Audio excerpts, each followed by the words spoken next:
Nilimzika mwanangu wa miaka 13, lakini baadaye nilimwona tena akiwa hai shambani.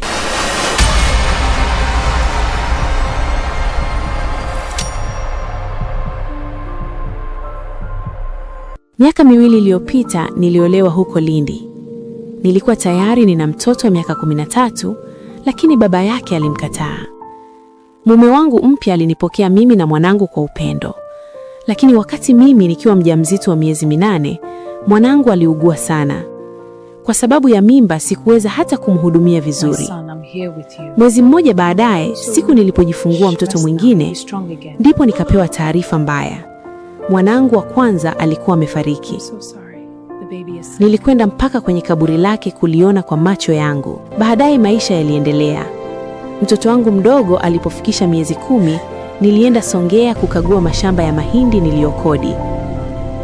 Nilipofika, niliona vibarua wengi wakilima mashamba, lakini wakati narudi, ghafla nilimwona mtoto mmoja shambani. Uso wake ulinifanya nitetemeke. Nilihisi ni mwanangu. Nikashuka kwenye bodaboda na kukimbia hadi shambani. Nilipomkaribia vizuri, alikuwa ni mwanangu Jafari, yule tuliyemzika. Nilipomuita jina lake, alikimbia na kupotea kwenye mashamba. Bodaboda akanivuta haraka na kuniambia, "Mama, ondoka hapa. Watu wanaofanya kazi kwenye mashamba haya huwa hawarudi nyumbani." Sasa najiuliza kila siku, kama mwanangu alikufa, nilimwona nani pale shambani?